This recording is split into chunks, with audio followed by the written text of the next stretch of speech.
A marca Evadim pode não ser muito conhecida dos mais jovens, mas é uma empresa que fez muito sucesso aqui no Brasil nos anos 70, 80, principalmente com a sua marca mais popular, que foi a Aiko. Mas a Evadim é uma empresa bastante tradicional, já está aí há mais de 50 anos no mercado, e ela começou as atividades aqui no Brasil em 1967.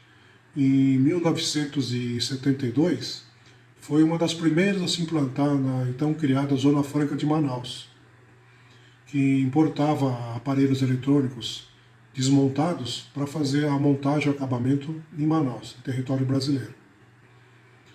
Inicialmente, quando foi fundada, a Evadim era representante e trabalhava aqui com aparelhos da Mitsubishi, uma empresa japonesa famosa por seus aparelhos de alta tecnologia e feitos com um projeto pensando sempre na durabilidade, na confiabilidade dos equipamentos. Muita coisa que a Evadim fabricou era da Mitsubishi, mas também eles usavam outros fabricantes. Esse mesmo tape deck Evadim que vamos mostrar nesse vídeo, provavelmente foi comprado de alguma outra empresa japonesa, porque existe um similar que era vendido nos Estados Unidos, que é o Lafayette RK-D200. O Lafayette é exatamente igual, pelo menos na aparência, ao Evadim TD551D, que mostramos nesse vídeo. Tanto que, como nós não encontramos o manual do Evadim, nós usamos o manual técnico do Lafayette para conseguir as especificações e esquema e outros detalhes desse Evadim para poder fazer o restauro do aparelho. Este Evadim veio para a nossa oficina já funcionando. Ele foi muito bem cuidado pelo dono anterior, mas precisava ser feita uma revisão para ter certeza que ele voltaria a funcionar do jeito que era como novo. Então a gente desmontou o aparelho inteiro, revisou tudo, trocamos aí as partes de borracha, né, em especial as correias e o rolo pressor. E para nossa surpresa, depois de feitos todos os testes, ele ficou muito bom, ficou praticamente dentro das especificações originais do Lafayette, que é igual a esse Evadim TD551. Aqui está, por exemplo, a medição de Wowey Flutter, quer dizer, a flutuação que tem no som. Foi gravado um sinal no próprio Evadim e depois reproduzido e fazendo a medição. Então acusou o valor de 0,34, mas como foi gravado e reproduzido no próprio aparelho, tem que dividir por 2 esse valor. Então seria aproximadamente 0,17 RMS no padrão DIN. Como a especificação original é 0,25, então ele ainda está abaixo da especificação original.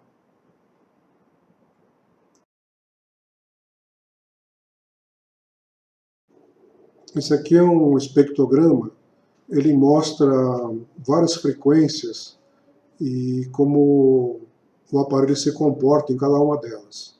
Então isso é usado para medir a resposta de frequência, quer dizer, como ele se comporta em relação aos graves, médios e agudos. Por esse gráfico, dá para ver que ele responde de maneira bastante linear, com uma gravação feita nele mesmo, entre aproximadamente 25, 30 Hz até aproximadamente 15 kHz, que é excelente para um aparelho de 50 anos de idade. Acreditamos que ele tenha conseguido esse desempenho tão bom porque as fitas que existem hoje em dia são melhores do que as que existiam na época dele. Por isso que a especificação original do Lafayette era até 13 kHz. E hoje se chegou aí facilmente a um pouco mais de 15 kHz, que significa um som muito detalhado, rico em graves, médios e agudos.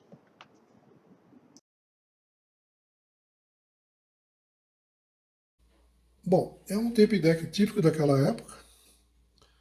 Ele tem dois VUs bem grandes. Só para efeito de comparação, vou colocar aqui uma caneta Bic do lado. vocês verem como é grande esse véu. Ele tem aqui um indicador de gravação, indicador de pico de gravação.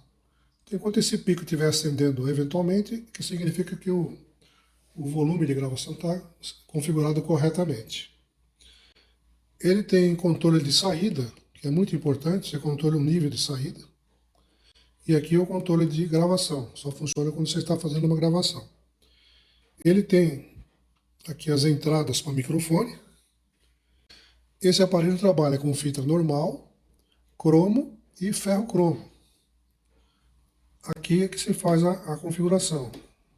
Aqui a configuração funciona tanto na gravação como na reprodução. E aqui é o ajuste de bias, que só funciona durante a gravação. Aqui ele tem o ajuste do Dolby. No caso, esse aparelho trabalha com o Dolby B. Ligando para cima, o Dolby está acionado. Aqui ele tem um recurso bastante interessante que é a memória. Então, quando você está fazendo uma gravação ou você quer escutar uma fita em determinado ponto, você localiza a fita naquele ponto, você zera aqui o contador.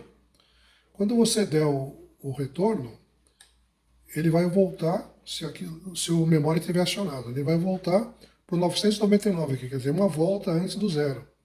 Ou seja, então se você está fazendo uma gravação, você quer ver como ficou, você retorna a fita, ele vai voltar para o zero e você pode dar o play e ver como ficou a gravação. Eu vou mostrar esse recurso funcionando mais adiante. Esse aparelho é mecânico, né? Ele tem acionamento aqui via teclas, mas elas são bem macias. Muito, muito bom o sistema. Esse aparelho, como ele foi restaurado, ele está com um som perfeito, nítido e melhor. Ele foi calibrado com as fitas que nós temos hoje em dia.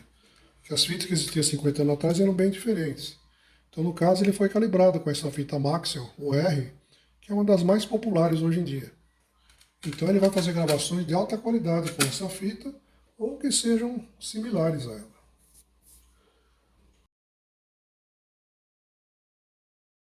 Vamos fazer então uma pequena gravação e reproduzir para mostrar o aparelho em funcionamento. Então eu vou colocar ele aqui em pause, eu vou apertar a tecla de gravação e a tecla de play. Vou colocar a música para tocar e vou regular aqui o volume de gravação.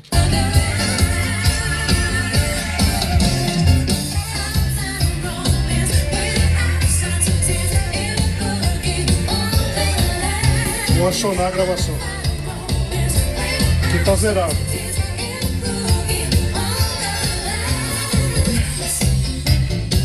Reparem que o aqui vai estar rodando.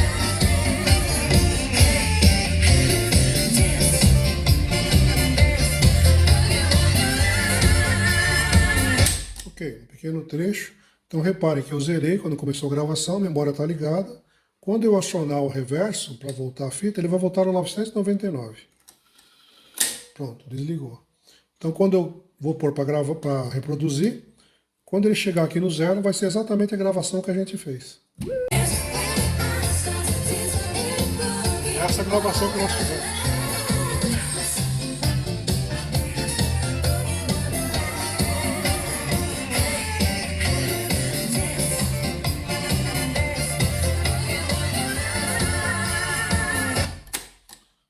A gravação, como vocês viram, é perfeita, exatamente igual ao original, que é o que se espera. E ainda foi feita sem o Dolby. Se gravarmos com o Dolby, reproduzirmos com o Dolby, vai ficar com um pouco menos de chiado. Mas esse aparelho dá para usar perfeitamente sem o Dolby. Um som excelente, alto, claro, muito definido. Enfim, tá aí, um excelente aparelho, vintage, um excelente representante dos anos 70, um aparelho vistoso, bonito, que vai ficar bem em qualquer aparelhagem vintage.